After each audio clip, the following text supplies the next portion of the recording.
it's easy to focus on tactics and to throw your money in a lot of places, but pulling back and thinking about strategy. What are you trying to achieve? What are your revenue goals? Who is your target audience? So that's what I try to instill in my team too, is have that holistic conversation.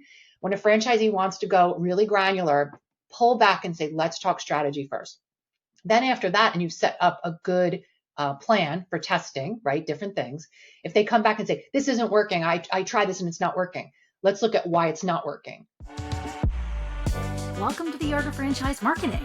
Each episode takes a deep dive into the franchise space and explores how the biggest and best brands handle national branding, franchise development, employee recruitment, and localized marketing on a daily basis. This podcast is brought to you by Netsertive, a localized digital marketing partner for franchise networks. Netsertive's Madeline Park talks shop with franchise executives to discuss what's working, what's not, and answers the question, what else can you be doing to excel at the art of franchise marketing?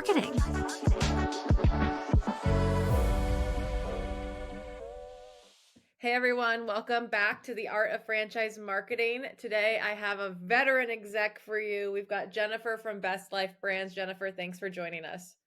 Thanks, Madeline. Always great to be here. Good to see you. So for people who may not be familiar with you or Best Life Brands, can you kind of go through a little bit about who you are, what you do there, and then also a drill down of the brands that you're currently supporting? Of course. Thank you. Yes. So like Madeline said, I'm Jennifer LoBianco. I'm the Chief Marketing Officer at Best Life Brands.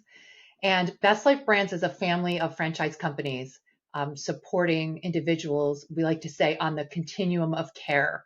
And those brands include Comfort Care and At Your Side, Care Patrol, Blue Moon Estate Sales, and Boost Home Healthcare.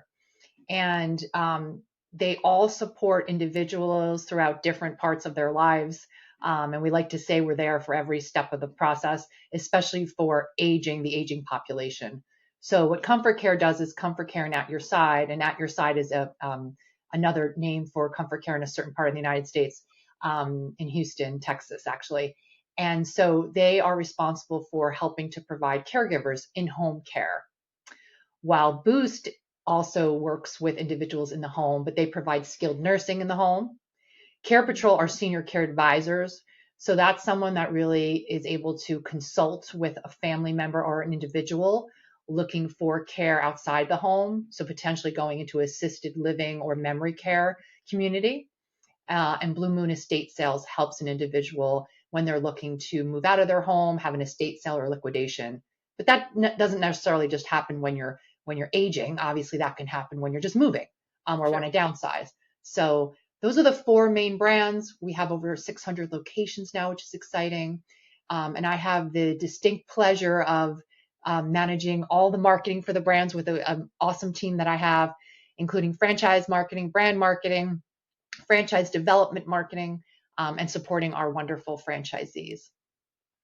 So just a little bit on your plate, not too much. I like it that way. I love challenges and working with franchisees across different industries, and it's always fun to have something new every day.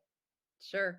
So I think we're similar in that we would have a traditionally like the non-sexy franchises, right? The senior care and the home services. It certainly isn't a mac and cheese bar or some sort of like AI fitness thing, but people are not getting any younger. And it is certainly a demand that is going to be recurring no matter what. So in that, on the consumer side, what are some challenges you see with the digital marketing and I guess just marketing overall of today's landscape? I'm coaching a lot of franchisors on it's kind of a cluster out there in terms of cost per lead. I'm not getting enough leads. How do you approach that with your franchisees to keep obviously their individual finances in mind? Because obviously I think the easy answer is always just pour more gas on the fire, but also making sure that relays well into a strategy that works for your industry.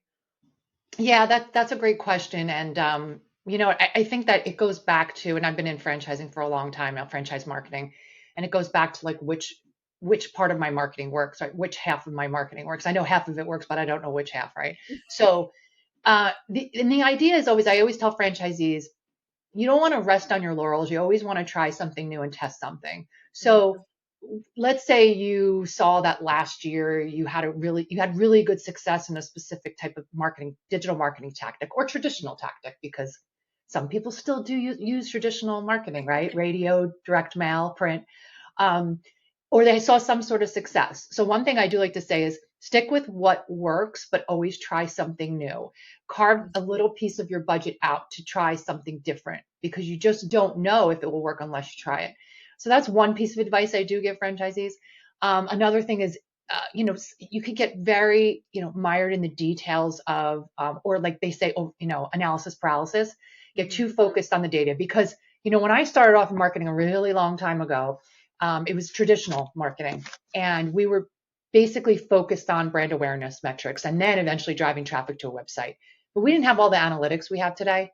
And I do think some people get too focused on the data day to day versus pulling back and giving yourself time to test something, to try it, giving enough, having enough data, 3-6 months to see if something will be successful or not. People like to make judgments, I think, too quickly. So that's another tip I give franchisees, to wait. Also, CPL, a lot of people go to conferences and hear great speakers talk about, this is the cost per lead you should be focused on. This is the cost per acquisition number for FranDev. And I like to say, you are not that other company. They also have a different type of sales team, a different sales process, a different funnel, a different, the process from beginning to end to go through a cycle for franchise development, let's say, is very different at one brand than another, because it might take a lot longer to find, let's say, if you have to have a brick and mortar, like a location. So I caution them against too about listening to what other people are doing. You always want to be improving your own metrics against yourself, right? So looking at your numbers against yourself. I do think that having your hands in a lot of different pots is good in terms of, again, trying different things. But you might find that you try a paid digital advertising strategy, like paid search, let's say, and it worked for your neighbor, but it doesn't work for you. And it might not, for whatever reason. So we do like to try a lot of different things and test different things. So what is your go-to, and obviously this is going to vary by brand and location, but I'm sure that you get enough. We were just talking about how you're about to have an all brands conference, and people are going to be asking you questions even in the bathroom, and usually the question is, well, what are you going to do next, because I'm not getting enough leads? What is your kind of canned response when a franchisee comes up to you or sends you an email and says, it's not working, you're not doing the right things, my business isn't growing, it's all marketing's fault? I never hear that, Madeline. That has never come across. So first, what I like to do is really understand what their goals are, right? So let's look at your goals. Let's look at your market. So going back to basics, right? Things I learned a long time ago in business school, right? Going back and looking at your target market, who are you trying to reach out to? What are you saying to them? How are you saying it? How frequently are you saying it, right? Because messaging and frequency matters. It still does today more than ever, because in the digital arena, you need to get hammered over the head with a message, because there's a lot of different messaging coming at the same time. So it's really important to, again, focus on the basics. Again, like I said before, people are so focused on the data, pulling back, and who are you targeting? What is your keyword strategy? Look at strategy first. And I think franchisees focus on tactics first, especially when they open their doors. So if you're, I had my own business at one time in my tenure. You have your own business, you open your doors for the first time, or if you're figurative doors, and you get, the flurry of all different types of advertising reps coming to you, telling you all the different things you should do. Especially when you're a local business, you get all the social media reps, all the business profile reps, then you get all of the tricky trays and all the schools and everybody wanting your money. It's easy to focus on tactics and to throw your money in a lot of places, but pulling back and thinking about strategy. What are you trying to achieve? What are your revenue goals? Who is your target audience? So that's what I try to instill in my team too, is have that holistic conversation. When a franchisee wants to go really granular, pull back and say, let's talk strategy first. Then after that, and you've set up a good plan for testing, right? Different things. If they come back and say, this isn't working, I tried this and it's not working. Let's look at why it's not working. Usually more often than not, a bunch of different things. They might say like a paid digital strategy wasn't working. And it could be because they're using the wrong keywords, or they're trying to compete with someone for the keywords that they're getting, but not necessarily might not be what they should be targeting on and focused on. So there's a lot of that, I think, just understanding. And I feel like that's left out of the conversation a lot in the digital sphere. And me starting off as a brand marketer, that's what we focused on for years. And I think that people need to remember that and pull back. And at the end of the day, again, it might not work, but at least you've gone in with the right strategy and right focus, held people accountable, and eventually, like I said, looked at the data. But franchisees do want often that quick fix, and I get it. They're business owners. They don't want to spend a lot of money. But again, really, really trying different things and focusing is helpful. And I think too, like in this day and age, that it's a lot of like, as much as we've gotten away from, you can send out a direct mailer for $2,000 and know without beyond a shadow of a doubt it's going to cost $200 to get a client. As much as they understand that that's not the case, we also refuse to understand that that's the case. We want something that's going to work quick. We want it's going to work instantly, because that's essentially what digital gives us, right? Right away, we can set up a campaign, but that doesn't make people's consumer, the way they consume content or, products and services, any different. If anything, it prolongs it. So it's a lot of kind of telling them, okay, well, we're not a little kid who, we tried the puzzle once and it doesn't work, and then it's never going to work. The puzzle will never be put together. We need to tinker with it and, keep on. And yeah, it's a lot of that patience coaching that can be really tough. So you mentioned, really drilling down into the target market. So for you guys, I would assume that your target market spans a couple generations, right? Because you have your actual consumers, but a lot of times they're probably not the ones making that decision, right? Like it's those people in the, what do they call it? Generational sandwich, like I am right now. I've got 3 kids and then I've got 2 aging adults, and trying to transverse both landscapes and needs is really tough. So talk to me about if that's true for you guys. And then also, how do you approach that? Because those are 2 completely different messages, completely different demos, that in essence, it's almost like marketing your brand twice over, or your brands twice over. Yeah, that's a great question. And you're absolutely right, Madeline. So I'm also part of the sandwich generation right now. And I actually just wrote an article recently and I shared it on LinkedIn. And it was about that. It was about just me, honestly, just getting my feelings down about being part of this generation that I never wanted to be a part of, but we all are usually at some point in time. I have children that are in high school that don't drive yet and still need a lot of attention from me and my husband. And then I have aging parents. My mother has dementia. She's in home. My father's her primary caregiver. And I am a client of 2 of our brands currently right now because we need care in the home, but we're also looking at the potential of moving my mom eventually to a community for memory care. Sure. And so I intimately understand that I am the target audience, but my father is as well.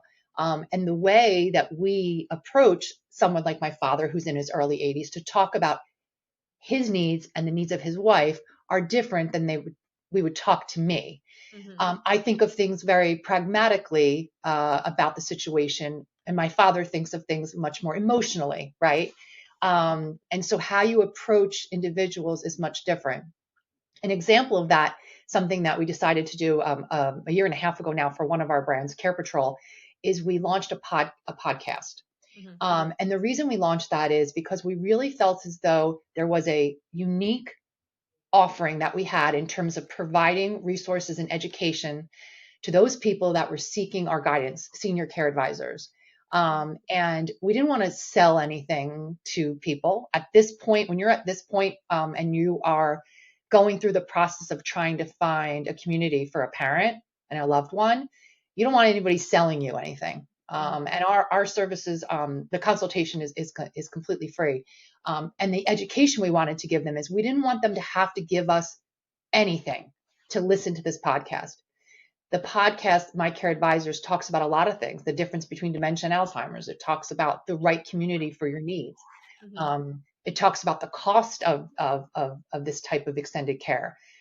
So we came up with a lot of topics based on what potential clients have asked us for content on, as well as experts in the space. We had someone from the Alzheimer's Association as a guest speaker. So that's an example of using marketing to provide education and resources without selling at all. That's engaging customers with a podcast, with content for free. And you know what? At some point in time, when that person needs our services and they're ready, they are going to call us because they're going to remember that we were the ones that gave away information for free and didn't ask them for, like, their email, their home address, their phone number, their everything else. Because at the end of the day, our franchisees are really focused on helping people. And whether they use us or someone else, we want the best for them. So that's, to me, an example of using digital marketing as a vehicle, not as a sales tool, to help educate and provide engagement for our customers. And then there's other opportunities where someone might immediately need our help. Like my mother or myself, let's say it could be me or it could be my mother, let's say, or my father or whoever, my friend is leaving the hospital today and they can't do this on their own in their home. They need help for a few months. Mhm. And we will place a caregiver in the home based on that need. It might not be long term, it might be short term. But that's immediately, like someone like hair on fire, like, I need help today. My friend's coming home and they don't have anybody there to help them. Sure. And that's when it's more of like, I don't want to call it a sales message, but it's a different place in the funnel, right? Mhm. For them. And so we have top, mid, and bottom of funnel marketing based on where someone is and their needs are. And that's someone who's immediately going to probably search, get a paid search ad given up, a SEO result, or some sort of digital advertising, a programmatic ad based on the content they're searching for. And that's someone immediately that needs your help today. So that's a different audience than the podcast, if that kind of helps explain the differences. Yeah, it does. And my next question, which you kind of already answered, was, you're also in a situation where, to your point, there is a section of this it's super, super emotional. I was talking to Danessa Itea over at Bio One, and they do a lot of the, suicide cleanups, hazmat, like very, the bio cleanups. And I was like, it's how do you market something that you never want someone to have to go through, but you also want you want your businesses to grow, but you also don't. And it's kind of the same Mhm. thing for you, of like, yeah, you don't want someone to need care. We never want someone to, need assistance and ever, age and that whole thing. But the reality is that it happens. And, I like that objectiveness of, where do they land in the funnel? Because oftentimes I tell franchisees, look, if you're going to post anything in marketing, make sure it hits one of the 4 E's, meaning it's an exclusive, some sort of coupon, it's an event, it's entertaining, or it's educational. And educational is usually where it gets lost because it's not snazzy funny and it's not a direct sell. And do you find that, obviously you have to continue the education to fill that top of the funnel, but do you find that is it doing well enough to continue pushing people through the funnel, or does it feel like the people or the target audience that you hit in the education stay there kind of in limbo for a long time? I could see a world in which it's difficult to convince franchisees to do that because it's not even a secondary or tertiary ROI. It's, someday, and, similar to Fran Dev, could be months or if not years down the line. Yeah, that's an excellent question, which we get a lot. And it's a valid question because, of course, you know, we are helping manage all of these investments that franchisees pay into the advertising fund, the National Advertising Fund. Mhm. And if it's something that falls within that bucket, like, and it's supported by our franchisees, um, the question is, what's the ROI, right? And whether, you have a $80 million budget or an $8 million budget, everyone wants ROI on every penny that they spend. Mhm. And ROI on lead generation conversion is easier to get someone's head around than awareness. Now, when you look at a pyramid, right, and you look at awareness and that's where it starts, that like uh, academically, that makes sense to someone. They're like, okay, they need to know us first before they're going to do business with us. But once they always said, back in the day, it was like, I want to do business with someone you know, like, and trust, right? Well, that's a little different for certain verticals. For our vertical, it still is that, because you think about, not only are we in a service industry, but we're in this very highly personal type of service industry. So people do, it's high credibility. You're just not going to let anyone in your home to care for your mother. It's not like you're buying a pair of shoes, right?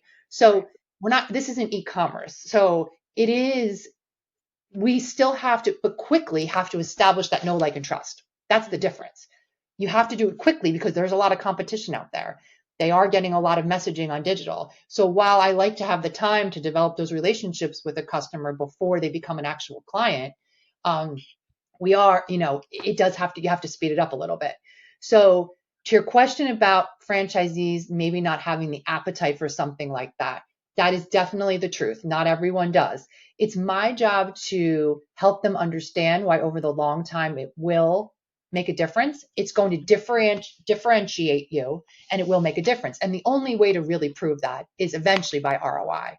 And I'm happy to say we've already converted some of the traffic that's come from the podcast into actual placements and revenue for our franchisees. So even though I said going into it, this is an awareness vehicle, every other day I got asked, how many leads did it generate? How much revenue did it generate? So I like to say in 2024, there are no real strict awareness, even television. Think about TV. TV was always just awareness. Yeah. So everything is awareness and lead gen. Everything is. It's just paid search is all, let's say you want to call paid search 100% lead gen and you want to call TV 0% lead gen. Mm-hmm. That was how it used to be. But now it's like everything is sort of both, could be sort of both. Yeah. And that's the way I try to explain it. I do go in saying this is to generate awareness. It's to differentiate ourselves against the competitive landscape. It's to hopefully make someone aware that we exist and they eventually know, like, and trust us. And now we're in their consideration set, high in their consideration set, because we have given them this information for free and it's credible information. But that doesn't mean they're not going to ask. And that doesn't mean it's not important that it doesn't convert. But I'm not holding it to the same litmus test that I'm holding a paid search campaign, if that makes sense.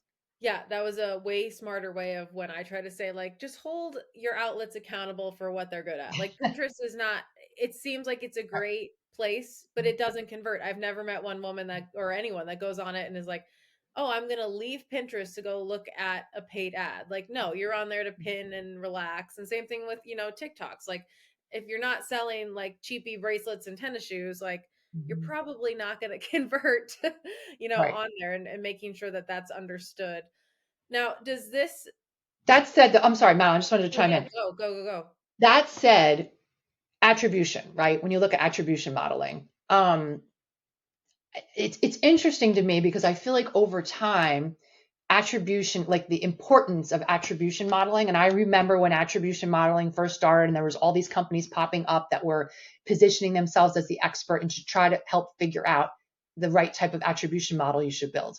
Because it was like first attribution, last attribution. So for example, someone comes in because they heard your name on a radio ad.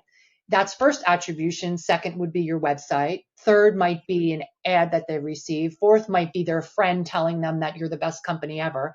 So there's a lot of different layers of attribution. Mm-hmm. So while I agree, like a Pinterest or a TikTok or even an Instagram might not be where that point pivots where you're converting someone, I do think it's interesting how it all works together, right? Sure. Because someone is seeing you on TikTok and then seeing you, like they might not see us on TikTok because we're not focused there, but they might see a brand on TikTok and then a brand 17 other places. And it's hard for them to remember, right? Sure. Where they came in. But I do find that fascinating, the whole idea of trying to figure out, first touch, last touch, attribution modeling. And I do feel like I don't hear as much about it as I did even 10 years ago. Because I feel like it's so uh, integrated and it's so uh, parallel. It's all happening sort of at the same time that I do feel like it's very difficult to strip it Sure. out a little bit and Yeah. really point to it. So I find that now with AI and everything else on top of it, I feel like it's kind of interesting how that's moving forward.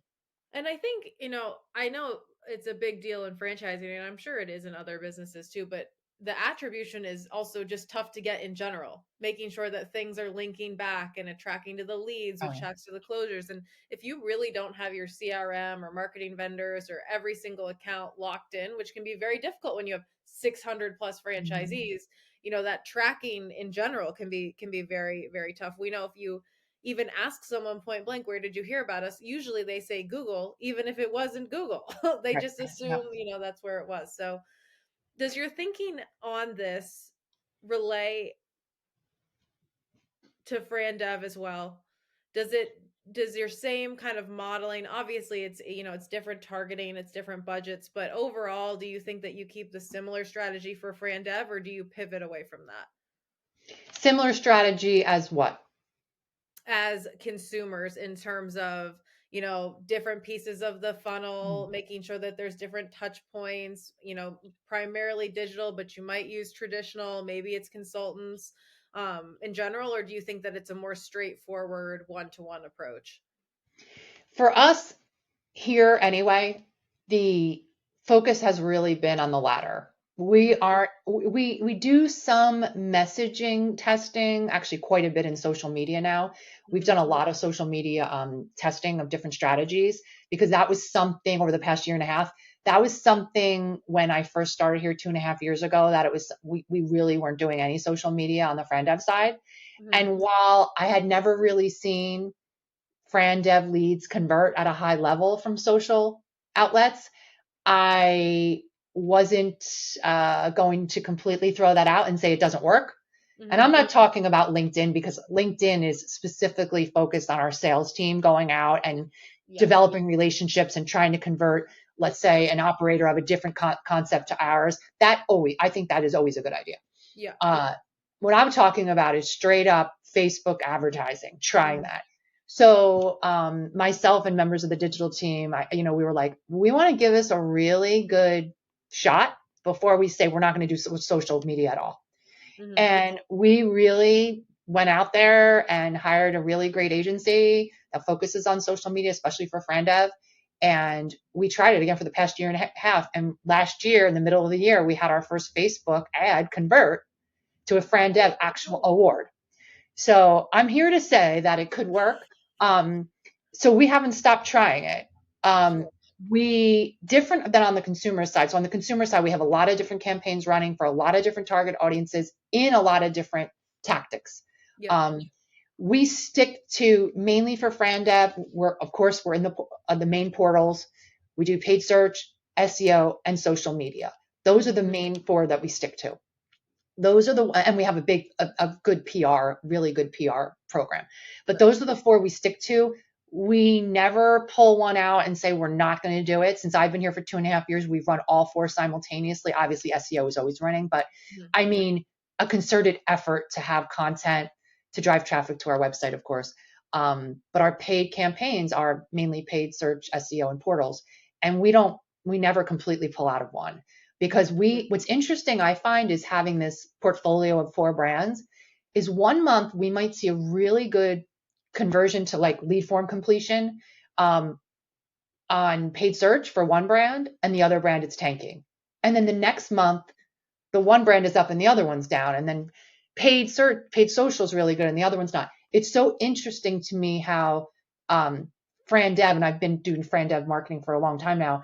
This is the first time in the last few years I've really seen the fluctuations from brand to brand. And I think it's because now I'm overseeing multiple brands. So Yeah. it's fun for me to see that. Because it's a puzzle. It's like, why would that brand pull really well these 2 weeks on social, but this one didn't? Yeah. There's almost no answer. Like it's hard to get an answer. Sure. So I never want to like necessarily retreat from one or the other. You just try different messaging. So And that's a good point, because I think that people are very quick to try and pull out of one because the Fran Dev marketing is so expensive. But there's so many factors that we simply can't control, and we might not even know. Like, for instance, portals, they can pull certain levers, and all of a sudden you're getting an influx of leads that you hadn't seen before just because you told them you might not be renewing your contract. Like, there's so Mhm. many different things that you don't know is happening that it would almost I say it would be dumb to just say, "Oh, I did my absolute best and this is never going to work." Because to your point, it's up and down across the board. And we're coming up on time, but my last question as it pertains to franchise development is, what is your stance on the branding? I have brands that say, "Nope, it needs to be," and within reason, but needs to be separate. They're still using maybe the same color schemes, but the messaging, the pictures are very different. And then I have brands that say, nope, it needs to be the exact same, only we're saying development. Where do you fall on that scale? Do you mean for each one of my brands, managing multiple brands and how we differentiate within them? I mean, like, so for like from Made Pro to Made Pro franchise, so the consumer site to the Fran Dev site, if you look at those, they're very different. You could almost say that it's a different brand. Ah, So where do okay. you lie on that in terms of like your all of your brands on their consumer branding, and then does it relay very well back to its franchise development branding, or do you guys take more of a different creative approach when it comes to Fran Dev? No, it's very consistent. I disagree with having it separate. And you know what? I learned my first job in franchising was over 20 something years ago now, franchise marketing. And my CMO at the time, he said, and I thought this was very wise, and I've carried it with me throughout, and now it makes more sense than ever before. He said to me, every brand marketing ad you run is a franchise development ad. Mm, Every franchise development ad you run could be a brand ad. Because think about it, franchisees become, and I'm sorry, customers become franchisees. right. Often your clients become franchisees. Franchisees could be your customers. If you're running an ad, let's say you're running an ad on fortune.com or your entrepreneur magazine or something like that. Yeah. I could be a customer also reviewing it and seeing a Fran Dev ad and it resonates with me. I'm not necessarily reading that magazine because I'm looking to open up a business, Mm. but I may see that. So to me, it's interwoven and it's definitely consistent. Ours are very consistent. The branding is the same. Um, yeah, because it's our internal ethos, and to me, that's what you want. But I always thought that was really made a lot of sense. Every franchise ad is a brand, and every brand is a franchise ad. I just think again, it makes sense. It does make sense, and thank you for sharing, because it's also, there's so many times, right, when the internal franchise teams fight, and, oh, can we put franchise opportunities available on this, but then we can't pay for it out of the NAF because it has Right, development. And essentially, to your point, if you're sending out something local and you have, or locally or globally, whatever it is, and it has your correct branding and your messaging and your logo, why couldn't it be an ad for a franchise opportunity? Just like you have a plethora of services, you might not send a let's say a direct mailer out that has every single service on it, but that doesn't mean you don't offer it. right. I Yeah, think and that when I that's, and yeah, when I'm talking about a brand ad being a franchise development ad, I'm not saying putting on it. Like for franchise development right, opportunities, yeah, it's because it is an ad fund ad. It's not even saying that, but to a customer, to a viewer, right, I'm watching this, viewing this, and I'm not separating them. Like, a lot of people aren't separating them. The other yeah, thing too is think about it. If you work for a company where you're trying to recruit employees, think about that too. You potentially, or a franchisee that's trying to recruit, that's also a recruitment ad of sorts because it's still the brand, like it's all the brand. So to me, it's all one and the same. and I really like, I just like wrote it down so fast, is what you said, is like consumers aren't separating it. They're not saying, oh, this is Care Patrol franchise versus the Care Patrol that I'm going to call. It's just all one. And while it makes so much sense, I don't know why just that sentence you said, just like it was like a key turn. I was like, yeah, obviously, like, it maybe they're different consumers or they're different targets, but no matter what, they're not separating it in their mind as much as we might do it. So that's kind of one of those things where, are we too close to our brand? Probably sometimes, but don't worry, Jennifer's here to come and save us. Well, Jennifer, we're up on time. Thank you so much for coming on the Art of Franchise Marketing. We look forward to hopefully watching you bring on more brands and Yeah. grow, and you're gonna have a million franchisees under you next time we talk. But if anyone wants to connect with Jennifer, you can find her on LinkedIn, or of course I can connect you directly via email. Jennifer, thanks again, and best of luck with your all brand convention. Thank you so much, Madeline. Take care. Thanks for listening to The Art of Franchise Marketing. This show is brought to you by Netsertive. We help franchise brands and multi-location businesses run localized digital marketing at scale. To learn more, visit netsertive.com.